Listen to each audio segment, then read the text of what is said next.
Sərdar bəy, bu Turan Məmmədli, çox xahiş edirəm ki, Sərdar bəydən soruşasınız. KQB-nin arxivi niyə açılmadı? 20 yanvar soyqırımının qarşısını qardaş ölkə Türkiyə ala bilərmi? Əvvəla ala bilərdi, o deməkdir. 20 yanvar bilərmi? Əvvəla Yəni o soyqırımın. Hansı soyqırımı? Həmin 20 yanvar. 20 yanvarın qarşısını ala bilməzdi. Çünki o vaxtda biz SSR-in tərkibində idik. Müstəqil dövlət deyildik. Türkiyədə SSR-in qabağında elə bir güclü bir dövlət deyildi ki, SSR-in siyasətinə hər hansı bir kəndə qarşısında. Hətta o vaxtda Turgut Özal belə bir bəyanat vermiş ki, Türkiyədə cəmaət qalxmış ayağa. Etiraz edən Turgut Özal vəziyyətdən çıxmaq üçün demiş ki, onlar şiədir, biz sünnidir. Onlarla bizim nə əlaqəmizdir? Hətta Amerika prezidenti Reagan demiş ki, bu Rusiyanın daxili işidir. Çünki həmin vaxtda Azərbaycan SSR-nin tərkibindən çıxmamışdı. SSR-nin bir üzvü idi. SSR ittifaqın bir üzvü idi. Ona görə dünyanın heç bir dövləti o vaxtki qanunlara görə 20 yanvar hadisəsində müdaxilə edə bilməzdi. Təşəkkür edirəm. Baxıram ki, bizə ünvanlanan suallar varmı? Çünki baxmayın. Təkliflər var. Məsələn, deyir ki, Azərbaycan həqiqətləri eşitməyi istəməyən medialar bağlansın. Yəni, belə bir... Həqiqəti deyən medialar bağlanırdı. Həqiqəti eşitmək istəmir. Medialar... O medialar var ki, həqiqəti yazmır, demir. Onlar... Siz belə deyirsiniz, həqiqəti deyən medialar bir-birinin adına bağlanır. Hürriyyət TV kimi, Hürriyyət qəzeti kimi. Hürriyyət qəzeti kimi, Hürriyyət TV kimi, Xural TV kimi, çox güman Reaksiya TV də bağlanacaq. Belə gedirsə, Azərbaycanda xalqın sözünü deyən, açıq, müstəqil olan bütün informasiya vasitələri bağlanacaqdır. Ələddin İsayev yazıb, eşq olsun belə partiya sədri Sərdar bəyə xalqın ürəyindən danışdınız. Sizə alqışlayırlar. Mən alqışlamaq ehtiyac yoxdur, bizə dəstək verib, bu vəziyyəti dəyişmək üçün partiyalarda birləşmək lazım. Təkcə mən öz partiyamı demirəm. Neçə ki, Azərbaycan xalqı təşkilatlanmayıb, neçə ki, Azərbaycan xalqı müxtəlif siyasi partiyalarda təmsil olunmur, ölkədə bu negativ hallar günbəgün inkişaf edəcək, dərinləşəcək.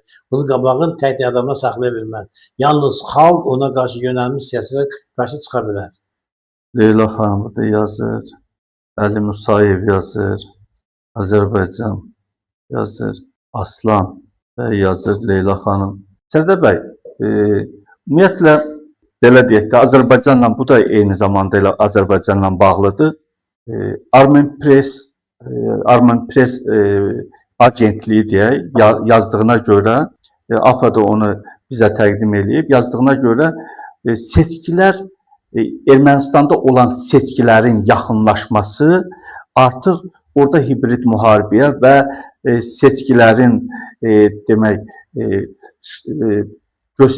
seçkiləri tamamilə sıfırlamaq, bu seçkilər hadisələsin və Ermənistanın o trip layihəsinə bütünlüklə aşağı səviyyədə saxlamaq istəyirlər. Amma məlumat verilmir ki, hansı dövlətdir bunu eləyən? Ermənistana hibrid müharibə açan, bütün bu Ermənistana təzyiqləri artıran.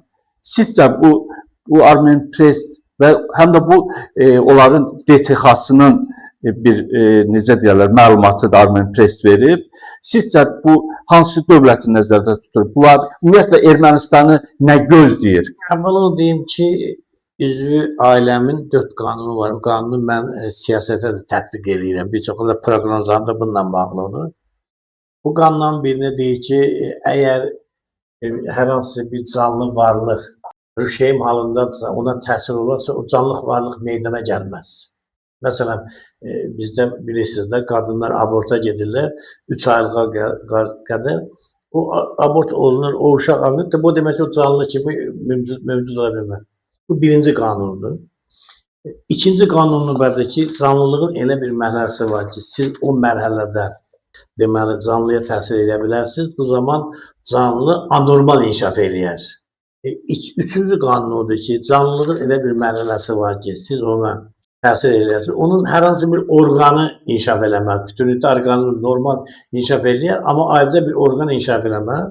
Nəhayət 4-cü qanunda deyir ki, canlılığın elə bir mərhələsi var ki, siz ona təsir edərsiniz. Bu zaman onun yalnız ayrı-ayrı orqanların funksiyasında dəyişilmə olur. Orqan öz əmələ gələr, amma funksiyası zəif olur. Məsələn, biz baxırıq, andan gəlmə uşaq əli var, ayağı var, amma bir əli yaxşı işləmir, bir gözü yaxşı görmür və s.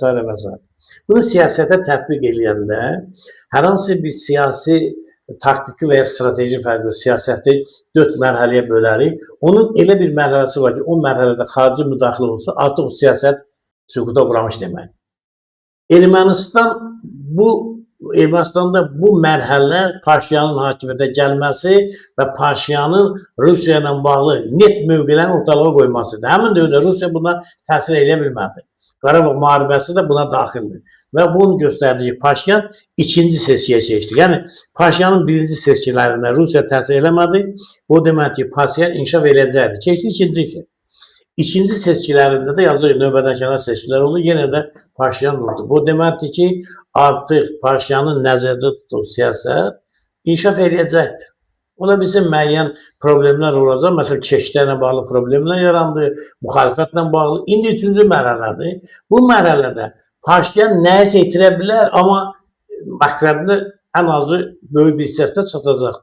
Nəhayət, bundan sonraki mərhələdə artıq kimsə Paşinyana təsir edə bilmir. Hansısa bir əlaqələrdə çətinliklər yarana bilər, amma ciddi bir iş görə bilməzlər. Bugün artıq Paşinyan, baxın, üçüncü dəfədə seçkiyə gedir. Seçkilərdə aciz olaraq yüksələ, xətt üzrə qalib gəlir. Ölkədə özünün birinci siyasi müxalifətini, radikal müxalifəti sıradan çıxardır, Rusiyaya bağlı müxalifəti. İkincisi, Rusiyaya bağlı dini idarələri sıradan çıxardır. Üçüncüsü, Rusiyanın Ermənistandakı təsirini azaldır. Məsələn, Zivasol aeroportunda bilirsən də, pasport yoxlamaq içinə Ruslar baxır. Rusları oradan çıxardır. Sərhəddən çıxardır, bir dənə o bazada qalır. Dördüncüsü neynədir? Amerika ilə elə müqavilələr bağlandı ki, bilirsiniz də, Amerika ilə iqtisadi müqavilə əksinə baxsan, tərbi təhlükəsində bu müqavilə bağlayıb 49 illiyə Trump layihəsi və Amerika artıq Ermənistanla iqtisadi əməkdaşlıq edir və baxın, hətta Sülh Şurasına Qəzza ilə bağlı Paşinyan da dəvət olunur. Kimlə? Milyoner dövlətləri ilə, əhalisi neçə 100 milyon adam olan ölkələr ora dəvət olunur. Faktiki Azərbaycan dəvət olunmaydı, bilməm, olacaq olmayacaq. Amma Zaqafqaziyadan bugünkü məlumatı görə dəvət olunan Ermənistan olur. Kim dəvət olunur? Pakistan, Türkiyə, Rusiya, nə bilim, kim? O cümlədən Ermənistan durur dəvət. Bu deməkdir, Ermənistan artıq kifayət qədər Rusiyanın təzyiqini neytrallaşdıra biləcək, özünə müttəfiqlər tapıb.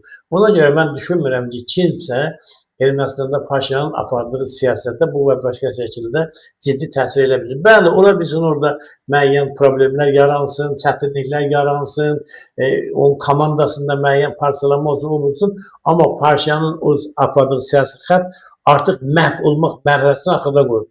Heç kəs o siyasi xətti məhv eləyə bilməz. Necə ki, Azərbaycanda deyilir, müstəqillik geri dönməzdi, amma geri dönməz bir mərhələdən başlayır, geri dönməzdi. İndi də Ermənistandakı hadisələr geri dönməzdir. Çox sağ olun, Sərdar. Bu həm də Cənubi Qafqazda digər respublikalarda baş verənlərlə bağlıdır. Rusiya təkcə Ermənistana qayıda bilməz. Əgər Azərbaycanda və Gürcüstanda da Rusiyanın müəyyən bir güclü bir təzyiq olsaydı, onda Ermənistanı daha asan ram eləyə bilərdi. Amma bilirsiniz, Gürcüstanla əlaqələri yoxdur. Gürcüstan ərazilərini işğal edildiyi görə Azərbaycanla düşmən vəziyyətdədir. Ermənistan da bu iki faktı nəzərə alıb tamamilə doğru düzgün bir siyasət aparır.